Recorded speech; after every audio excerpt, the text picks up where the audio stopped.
Post-mortem, Bloodlines 2, the game, it's been out for a bit over a month now, so people have had time to sink their teeth into it, really give it a proper go. Surely you've all been playing it 3 times, 4 times to try out all the different clans and just how differently they play, all the unique experiences. Surely everyone's been doing it. Surely the game was a massive success.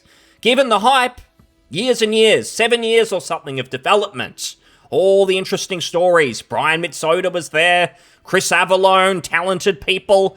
Eventually fired and moved on, and then the studio changed hands, and then it was made on the cheap, and then it was rushed, and they sort of misleaded everyone with the marketing, saying it's a spiritual successor, the CEO admitting it's not really going to be anything like that, gaslighting people and suggesting the original wasn't that good. But forget all that. Water under the bridge, swept under the rug. The game came out, so what do people think? Well, Steam reviews looked a little bit shaky, currently mixed on Steam. But financially, surely people bought this. People have been talking about it. There's just been so much discussion, so much hype. According to the financial reports, not so good. Unfortunately, it's a big flop. Such a flop that Paradox have lost, I think it was $37 million on that. I'm not an accountant, so it's probably not 100% accurate. They cooked the books, they moved some things around, shuffled some papers. But essentially, it was $37 million lost on this project. Money completely wasted. All Paradox's attempts to trick fans, mislead fans, and sell them down the river. Sell us basically what was a big con. None of that worked, unfortunately, and they lost all of this money anyway. The last 7 years for them, it was a total waste, this entire project, which was basically a big con by the end of it, but maybe it started with good intentions, but by the end it was a complete joke, maybe even worse than that, given I do feel they were basically ripping people off. That's what they've got to show for it. Minus $37 million, all that cash in the hole, basically. So that's what this all amounted to. All the speculation, all the talk, how good will it be? Will it live up to the original? What's going to happen? Big flop, and sadly, if you're expecting more Bloodlines games, maybe this being the start of a good thing, much more. Doesn't look like it. Looks like this is about it. There are the DLCs. There's, 2 expansions. Remember they did that whole marketing swindle where they said, oh, well, you're going to have to pay extra. You're going to have to buy the deluxe edition if you want to get all the clans. And then 8 hours later or something, they started murmuring about what eventually was a live stream where they said, no, we're actually going to give you the clans, and we've somehow come up with 2 expansions, story expansions that we're going to make instead. Found that a bit weird. It's pretty obvious that they always planned to release these, they call them expansions. It's probably going to be very minimal in terms of content, but they just wanted to create some goodwill by giving everyone the clans for free, even though they always intended to do that. That was all just another trick. It's pretty obvious. I think it's been done before.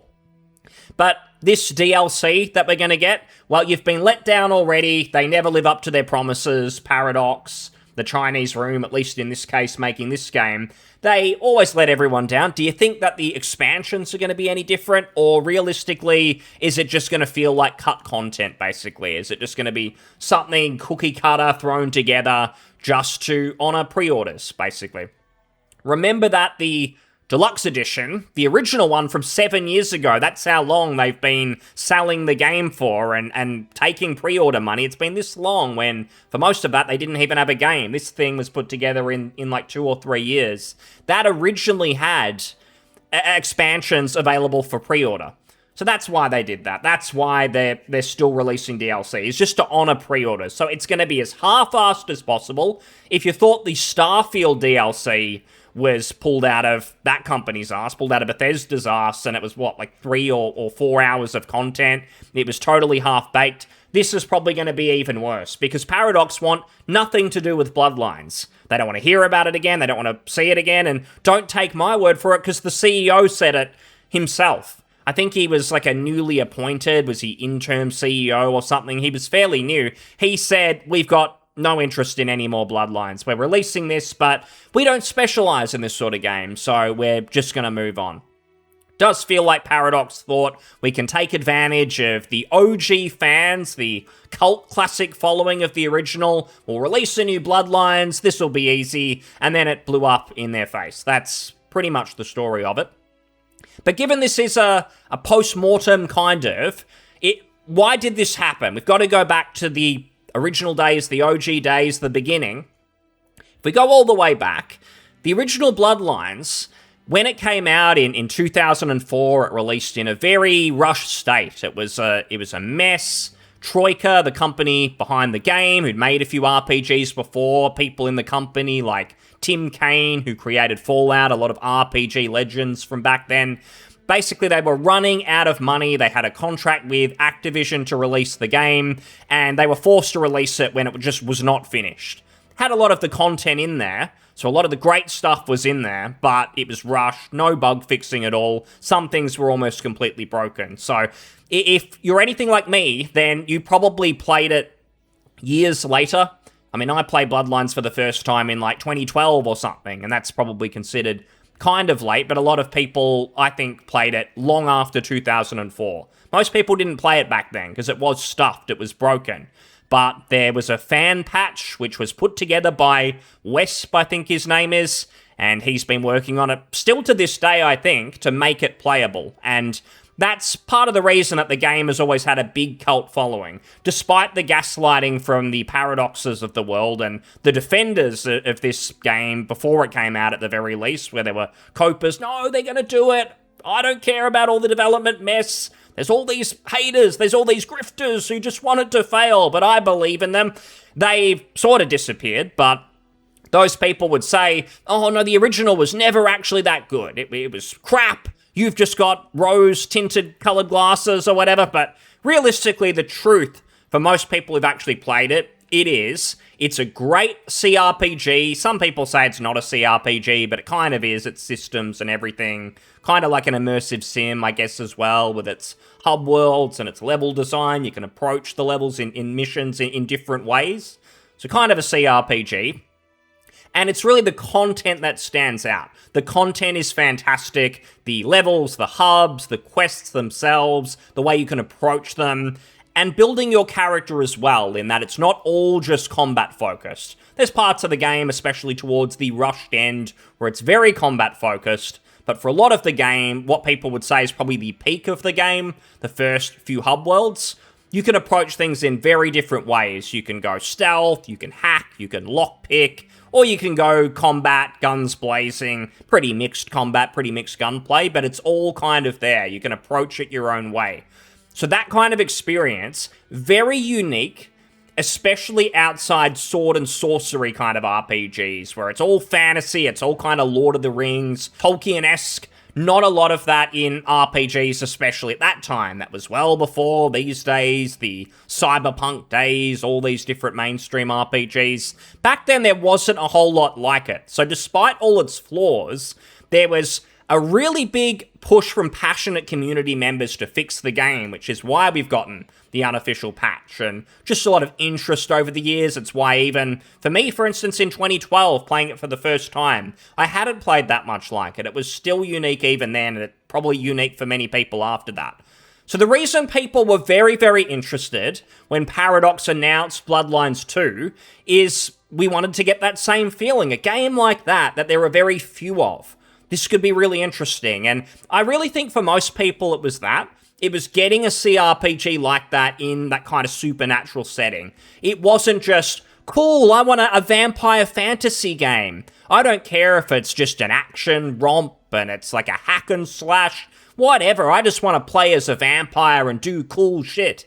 Because that is kind of a narrative that started after, and certainly after the game came out, or just before release, when we knew it wasn't really going to be like the original Bloodlines, this idea that, oh, I don't care if it's not a CRPG-esque game, I just want a vampire power fantasy. But realistically, the reason this game had interest is because people were hoping for another Bloodlines. And they had reasonable expectations, because the Vampire the Masquerade title has been used for other video games that are not CRPGs. So you'll get Vampire the Masquerade Redemption or Swan Song. So different subtitles, or whatever the right word is. and they were completely different games. So when you use the Bloodlines name again, you would expect for a sequel to be very much like the original. If it wasn't going to be like the original, why use the name? There's no reason to, there's no precedent to. Because of the Swan Songs and the Redemptions and all these other games, you just wouldn't do it. So people rightly had those expectations, and they were dialed up to 11 when they hired Brian Mitsoda, original creator of Bloodlines, and some other people, Chris Avallone. I can't remember if he worked on the original. I don't think he did, but he's worked on CRPGs. So it definitely was assumed that the sequel was going to be like that. And all the screenshots we got, the little bits of footage we got from the Hardsuit Labs version, Hardsuit Labs being the OG developer who were working with Paradox to make this game, it all suggested it was going to be a CRPG. Back then, I kind of remember, we're getting on a long time now. That's how long this has been. It's been nearly a decade of development hell. But back then, I do remember people were kind of cautiously optimistic. There were some concerns, certainly from around that time. All these IPs, they get revamped, they get resurrected from the grave, and they end up just being a cash cow mess. So there's always that skepticism, but with Brian Mitsoda there was some positivity, I think. And then that just completely evaporated when there was a lot of rumors of drama at the studio. That resulted in Brian Mitsoda getting fired. There were a million stories that went around. And I was reading just before that supposedly Paradox hired some finance guy to come in and sort of assess the project, assess how Hardsuit Labs were going about it. And he determined that Paradox would actually save money if they just scrapped the whole game and started again with another studio who would agree to do it on the cheap. So I hadn't heard that one before, but if that's true, it kind of makes sense, because the option was always there for Paradox to give Hardsuit Labs maybe more money to try and finish it. We've also heard that the Hardsuit Labs version was actually playable from start to finish. It was just a bit of a mess to play and supposedly didn't feel that fun. And you would have to think it had to be a complete disaster if they were willing to go to the Chinese room, because what we've got now feels kind of like a disaster. It feels completely half-assed. So the Hardsuit Labs one must have been a real mess. It's a shame, because I think people see screenshots of that one now, the former version, and they think, it seems okay. It looks like a CRPG. At least you can pick dialogue options based on your skills and things like that. So it must have really fell apart. But basically, the whole thing gets scrapped at Hardsuit Labs. And this is where things get a bit funny. I think this is where it gets from, maybe they were making Bloodlines 2 in good faith. They were genuinely having a go with it, but Paradox had good intentions. And then it pretty much turned into a scam. That's when I certainly went from, this is kind of funny to see it failing, to thinking, okay, they're basically just trying to pretty much now blatantly going mask off to scam their fans, con their fans, and just take advantage of the nostalgic memories. They've got no plans to deliver a faithful Bloodlines game. They've got no intention, because they had a dilemma. When they originally announced Bloodlines 2, they put pre-orders up, and I have a feeling that those pre-order numbers were actually quite successful. This was a time, you're going back to like 2018, 2019, there weren't that many CRPGs at that time. There was certainly no Baldur's Gate 3. There were really just not that many, even spiritual successors back then. There was maybe Wasteland 2, if that had come out back then. It was like the start of the Kickstarter era, and so on, at least when games were starting to come out from that era. So it was kind of a big deal, at least in the niche CRPG space. So I have a feeling the Bloodlines 2 pre-orders, especially with Brian Mitsoda's name attached, a lot of people actually bought them. A lot of people probably bought the overpriced, ridiculous deluxe editions, where they were selling future DLC when they didn't even know what they were doing in terms of a game, and never did, because they never delivered anything of worth at that studio. So I think they made a lot of money on those pre-orders, meaning when it was canned, when they cancelled the Hardsuit Labs version, they had a problem, because they had all this money, they'd already lost a ton of money cancelling a game, and they really didn't want to return all of that pre-order money if they didn't have to. So they were sort of umming and ahhing, do we just take our losses now, or do we come up with another scheme? And the other scheme was Paradox talking to Sumo Digital, who are a publisher. If you look them up, they've mostly just published rubbish, really. Like, they're just sort of known as the cheap and nasty publisher. They do a lot of movie tie-ins, I believe, a lot of budget sort of stuff. Now, they happen to own the Chinese Room, which, to be fair, I've never hated that developer. They've worked on some stuff I thought was okay, like the sequel to the horror game Amnesia, Machine for Pigs, I think it was. It was okay, it wasn't that good. They've done other walking sims. I don't think they're the worst developer at what they do, if you like that sort of game. But Sumo Digital, in talks with Paradox, agreed to make a Bloodlines 2 game on the cheap. They said that they could do it. And they sort of pushed that onto the Chinese Room. And I don't know the details. It's possible the Chinese Room, at least the owners, the executives, were very enthusiastic about doing it. I don't really know. I'm just saying it's not fully the Chinese Room's fault. I just want to mention that there was sort of a middleman in Sumo Digital. It can get confusing, all these different business people involved, but that was basically it. Paradox agreed with this company to make a Bloodlines 2 on the cheap. And just knowing that information, it was very, very clear that Paradox are not victims in this. It's not like Paradox ever had any intention or were told that it was going to be a proper CRPG, it was going to be faithful to the original Bloodlines. It was pretty much known by everyone involved this was not really going to be a Bloodlines game. Because it was pretty much known that this was just going to be a cobbled together, made on the cheap release, with the sole purpose of bringing back some of that money that Paradox had lost on the original version of the game. That was always the goal. Not refunding the pre-order money. I think they offered refunds, but it wasn't mandatory for them to return them. So they were just banking on people not asking for the refund. Well, they'll get the game eventually, so they'll just let their pre-order stand. So there was that part of it. And then, of course, recovering a lot of that money they lost with Hardsuit Labs. So that's all this has really been for like the past 4 or 5 years with Paradox, was just, we're going to make this on the cheap, we're going to rip off the original fans and convince them that we're making a Bloodlines 2, a proper sequel, but we're not really. This is just a cheap mess designed for us to kind of save face internally and with our investors or whatever their structure is, because we lost so much money, we made a bad decision with Hardsuit Labs, so we're going to let the fans, the honest fans who just want a good game, we're going to have them reward us for a shoddy scam product, basically. And that's what happened for years.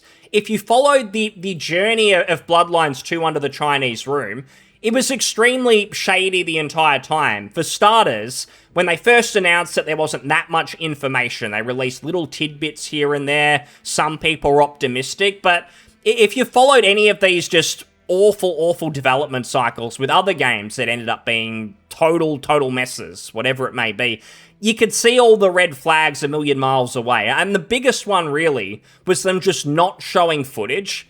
It took the longest of times for them to show any gameplay footage. I've said it a million times, but there was a period for like 6 months where the only gameplay footage they would show is like these little 4 or 5 second clips of how the clans played. It was meant to be gameplay, but you couldn't see anything. And the last one of those reveals, there wasn't even any gameplay footage. It was a GIF. It was literally like 3 frames of footage, and they said, look, here's the clan, here's the gameplay. So, in some ways, the end release actually exceeded my expectations, because for a while I thought there wasn't even a game, and I didn't know what they were going to do, if it was going to be another development hell, and they'd take forever to release even anything, but they ended up releasing it in a sort of timely fashion by the time it came out earlier this year. But that was certainly a red flag, no footage. When you're not showing anything, that should just make people's ears sort of prick up and make people concerned, understandably concerned. Now, they did end up showing gameplay. It was January of last year, I think, and that was just disconcerting. It was like a tutorial level, and it became extremely clear then, and it was really clear for everyone at that point, that this was not a Bloodlines game. Some people were comparing it to Dishonored in the gameplay department, which I think was way too generous. It was like, well, first-person combat, it's Dishonored. But realistically, Dishonored was all about its level design and approaching situations different ways. That's exactly what Bloodlines 2 isn't. So there was not much of that. They probably got away with that reveal, I think, last year, because it was kind of shoddy. It was sort of like, if you expected absolutely nothing, which was the camp I was in, well, there's a game here. It wasn't even a situation of, oh, it's too woke. It just didn't feel like Bloodlines. it had the feel of walking simulator type games in the way the story was being presented. And reviews said that after it came out, that it felt like a walking sim, even though it was mixed up with combat and such in between. The story was delivered in this walking simulator kind of way, which makes sense, because that's what the Chinese Room basically was. But after that reveal, I mean, I think optimism totally went away. It basically vanished. People weren't talking about it all that much, but still, Paradox knew they were going to get all the pre-order money when it eventually released, so they were maybe not so panicked, and they had a few more tricks up their sleeve, I think, because their whole strategy, their whole marketing strategy the whole way through was to show as little of the game as possible, and then when it finally came out, hoped that nostalgic casual fans, so not us, not people watching videos about Bloodlines 2 or following the development of the game, but just those sort of casual people who maybe played it 10 years ago, there was a special on GOG and they bought it and thought it was really fun, maybe they even played it at release, maybe just casual Vampire the Masquerade fans potentially as well, but certainly a lot of Bloodlines fans, because it was always the Bloodlines fans that were giving this game any sort of credibility, any interest at all. That's why it was called Bloodlines 2, because that was what was going to bring the interest. It was really Bloodlines, not the Vampire the Masquerade part. So they were aiming this at Bloodlines fans. But they knew there was this casual audience who wouldn't follow things, and maybe when it released, they would just buy it on a whim, nostalgic memories, what could this be, what could this be like? So that's what they were banking on. They showed very little of the game, even after that gameplay reveal I mentioned, January 2024, they showed nothing for over a year pretty much. There were dev diaries, but no one was reading them. No one cares about them. In fact, I think they were written with AI. Someone ran it through a tool, and all their development diaries were just lazy AI slop, basically. So there was no marketing going on. And then the middle of this year, they started to show it off again, and that's when it got a bit more mainstream attention. That's when the casual fans probably saw it for the first time in a long time. Maybe they caught wind of it in 2018, and now they saw it again and went, oh, Bloodlines 2's back, interesting. And that was Paradox's strategy. Again, the whole time was to try and trick and fleece those Bloodline fans when it finally came out. Now, it came out, I thought there was probably more positivity than I'd seen in a while. It wasn't positivity for good reasons whatsoever. It was things like that marketing scheme I mentioned, where they announced, hooray, the clans are going to be free, or they're going to come with the base game, which just sounded like a trick. It just felt like some scammy, low-effort marketing trick to try and convince people they had the consumer's interest at heart. But they don't, because that's why this exists. They made a game that no one really asked for and just slapped the Bloodlines 2 name on it because they were making it on the cheap. So no one wants to hear about how you're doing the right thing by the consumer. They don't care. They've spent 7 years pretty much trying to rip people off at the very end at the finish line to make up for Paradox's bad decisions. So it felt all pretty shady. But it came out, and the good news is Paradox did not really get away with it. Now, I don't know what their real expectations were. I can't be bothered going through all the financials. There's like a little statement here, but the short version of it is they lost $37 million, which means they didn't get away with breaking even or anything like that. The Bloodlines 2 release was not some surprise success and exceeded expectations. They lost a lot of money on it. Now, to be fair, we don't really know what Paradox's real expectations were, because they talked about how we were expecting great things. We thought this would be a big release. If you're saying that, why was your CEO, as recently as like 2 or 3 months ago, why was he saying we're never going to do anything with Vampire the Masquerade again, or at least Bloodlines again? He made that very clear. So why would you be saying that if you're expecting big things? I think you're lying about that. I think you're just saying that now it looks better in your reports or something. I think they always knew that this was going to flop. That's why they did this. If they really believed in the IP, they would have got a real RPG studio or real people with experience in RPGs to work on this. But they didn't care. They were just trying to trick the fans. I honestly thought it did better than I would have expected. It's got 5,000 plus Steam reviews, and it released on console as well, so maybe it sold a few copies there. Obviously, the reviews are not good, but it still did enough. I think enough people were curious about this, and many of those people probably didn't follow the development and didn't expect it to be as much of a mess as it was, so half-baked, But, I mean, 5,500 Steam reviews, and you still lost a lot of money. Slightly off topic, but I find it interesting that Outer Worlds 2 has nearly 4,000 Steam reviews, so 1,500 less reviews. We've heard nothing about if that's a failure. That probably had a bigger budget, more expectations from Microsoft, but yeah, it tells you that the Bloodlines name really carries some weight. That this piece of shit still managed to do, I think, reasonably well for what it is. Like, this should not have more than 1,000 Steam reviews. Like, it is a joke. It's basically vaporware. It exists to try and settle a debt. That's the whole reason it exists. Because I see people who've said, well, if they had have just released the game without the Bloodlines name, then this could have been like a decent release. It would have been a good faith release that I think would have found an audience. I don't think so. Firstly, if it didn't have the Bloodlines name on it, no one would care. Almost no one would care about it anyway, as evidenced by a lot of the other Vampire the Masquerade games that just don't do that well. And the reason those games never have a budget is because the companies know there's not really that big of a market for them. And the other thing, if it didn't have the Bloodlines name, it never would have been made anyway. Because the only reason it exists, again, is because Paradox were trying to recover money. The whole thing exists just to try and trick fans who pre-ordered a long time ago. Maybe the lesson is never pre-order, because if no one pre-ordered back then, this wouldn't have ever happened. They would have just cancelled the game at Hardsuit Labs, and we wouldn't have got this crap. We would have... Maybe, eventually, they would have put another team on it. Eventually, whether they sold the IP, Paradox, or they waited a few years and then tried again with maybe a better studio, maybe it would have happened then. So please don't pre-order, because this is what it leads to. It leads to just half-baked, scammy releases. They try and trick everyone, pull the wool over everyone's eyes, gaslight you about how the original was never really that good, and this is what you get, basically. So, Paradox, they've lost money. I think they always knew they were going to lose at least some of that money, but according to their report, they lost a lot more money than they were expecting. I hope they did. I hope they lost a ton of money, and I hope at the end of the day, this was a mistake. I hope this whole effort with the Chinese room, that they really regret it, and they realize, oh, we should have just cancelled the game then and remained, at least with fans, we kept some of the goodwill.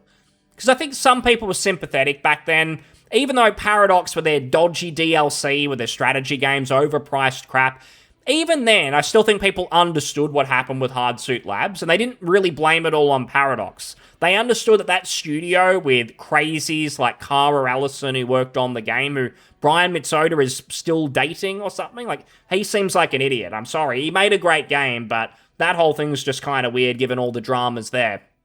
But people did understand that Hardsuit Labs just fucked around.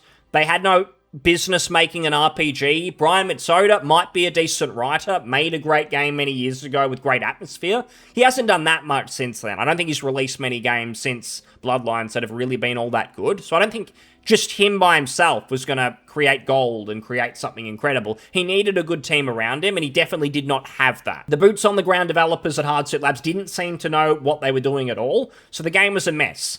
And back then I could be sympathetic that Paradox were not totally to blame for that. They made mistakes, they put the wrong team on it, but maybe they could have regained some goodwill by going down a good path later.